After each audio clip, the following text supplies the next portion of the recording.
Everyone, welcome back to my channel. कैसे हैं आप सभी? आई एम श्योर कि आप सभी लोग ठीक होंगे। तो चलिए आज का वीडियो स्टार्ट करते हैं। आज के वीडियो में हम लोग देखने वाले हैं बहुत ही इजी सा क्वेश्चन, जो है difference between benign and malignant tumour. ठीक है, 5 नंबर का क्वेश्चन है, प्रीवियस ईयर में पूछा गया था। तो जो लोग भी चैनल पर नए हैं वो लोग चैनल को सब्सक्राइब कर ले, वीडियो को लाइक करें और अपने दोस्तों के साथ शेयर ज़रूर करें। और हाँ, अगर आपको PDF नोट्स की रिक्वायरमेंट हो तो आप लोग मेरे डिस्क्रिप्शन में दिए गए मेल पर कॉन्टैक्ट करके मुझसे PDF ले सकते हो। तो चलिए हम लोग स्टार्ट करते हैं difference between benign and malignant tumour. ठीक है, तो मैंने यहाँ पे जो है 3 इसमें कॉलम में लिया है ताकि हमको शॉर्ट में भी लिखना पड़े और मार्क्स भी अच्छे मिल जाए। अगर आप ऐसे डिफरेंस लिखते हो तो आपको फुल मार्क्स मिल जाएंगे। ठीक है, तो चलिए स्टार्ट करते हैं। फीचर है, बिनाइन ट्यूमर है और मैलिग्नेंट ट्यूमर है। पहले तो मैं थोड़ा आपको एक्सप्लेन कर देती हूँ कि बिनाइन और मैलिग्नेंट होता क्या है। बिनाइन दैट मीन्स अच्छा ट्यूमर, और मैलिग्नेंट दैट मीन्स कि बुरा ट्यूमर।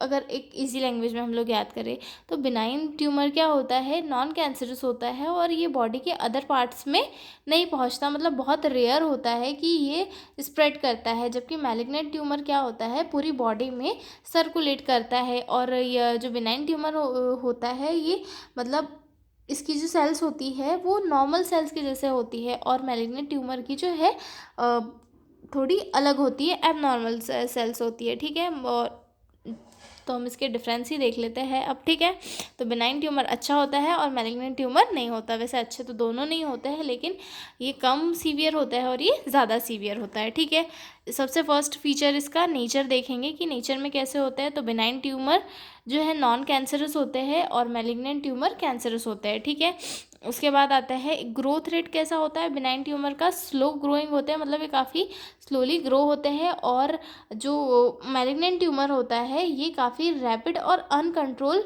ग्रोथ होता है, मतलब बहुत जल्दी जल्दी जो है इनकी ग्रोथ होती जाती है। ठीक है, सेल अपीयरेंस, यानी कि सेल अपीयरेंस कैसा होगा। सेल जो बिनाइन ट्यूमर होता है उनकी सेल्स एक नॉर्मल सेल की तरह ही दिखती है, लेकिन जो मैलिग्नेंट ट्यूमर होती है इनकी सेल्स एबनॉर्मल होती है। ठीक है, उसके बाद कैप्सूल जो है बिनाइन ट्यूमर की जो सेल्स होती है वो वेल कैप्सुलेटेड और क्लियर बॉर्डर वाली होती है, मतलब एक नॉर्मल सेल जैसा ही इनका स्ट्रक्चर होता है। लेकिन जो मैलिग्नेंट ट्यूमर वाली जो सेल्स होती है वो उनमें कोई क्लियर कैप्सूल नहीं होता, और उनकी एक इरेगुलर बॉर्डर होती है जो इन्हें एक डिफरेंट लुक देती है।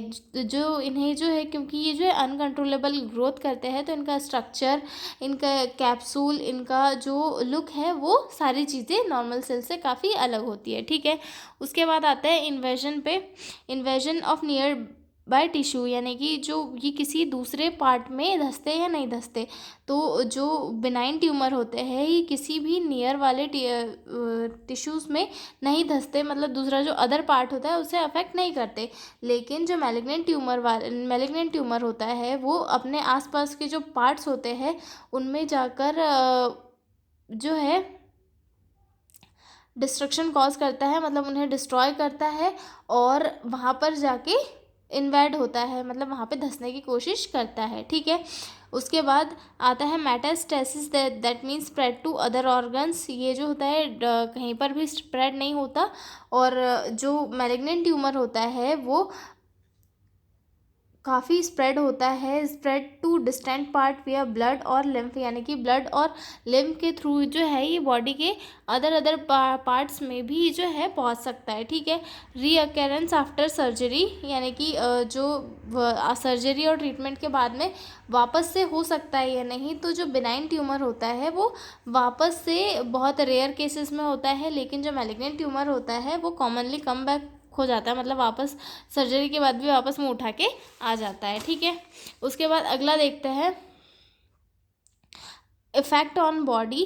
तो बिनाइन ट्यूमर जो है ये जनरल हेल्थ पर कोई अफेक्ट नहीं डालता और थोड़ा बहुत माइल्ड अफेक्ट डालता है। लेकिन मैलिग्नेंट ट्यूमर जो है वो सीवियर अफेक्ट करता है बॉडी के ऊपर, इवन जो है ऑर्गन फेलियर जैसी कंडीशन भी कॉज कर देता है। ठीक है, उसके बाद आते हैं नेक्रोसिस एंड अल्सरेशन जो है बिनाइन ट्यूमर में रेयर होता है, मतलब काफ़ी कम देखने के लिए मिलता है। लेकिन जो मैलिग्नेंट ट्यूमर होता है इसमें काफ़ी कॉमन होता है, और इसमें जो है रैपिड ग्रोथ होती है सेल्स की, और जो है ब्लड सप्लाई कम हो जाता है, जैसे कि मतलब जो नॉर्मल सेल ग्रोथ होती है उससे यहाँ पर ज़्यादा सेल ग्रोथ होती है, तो वहाँ पे जो है प्रॉपर ब्लड सप्लाई नहीं मिल पाता है, जिसके कारण वहाँ पे सेल डेड होने लग जाती है और अल्सर का फॉर्मेशन होने लग जाता है। ठीक है, उसके बाद लाइफ थ्रेटनिंग कंडीशन जो है बेनाइन ट्यूमर में नहीं बनती, और जबकि मैलिग्नेंट ट्यूमर में ये लाइफ थ्रेटनिंग ही होता है। अगर इसे एक टाइम में ट्रीट नहीं किया गया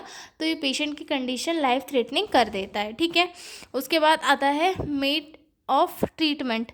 surgical removal is mostly enough. जो बिनाइन ट्यूमर होता है इसे हटाने के लिए जो सर्जिकल रिमूवल इनफ होता है, यानी कि सर्जिकल रिमूवल और कुछ मेडिकेशन के यूज़ से हम इसे रिमूव कर सकते हैं। लेकिन जो मैलिग्नेंट ट्यूमर होता है इसे हटाने के लिए जो है सर्जरी की भी नीड होती है, कीमोथेरेपी भी देना होता है और रेडिएशन भी देना होता है, और इसके बाद भी फुल्ली गारंटी नहीं होती कि जो मैलिग्नेंट ट्यूमर है वो ख़त्म हो गया। ठीक है, उसके बाद आते हैं अगले डिफरेंस पे।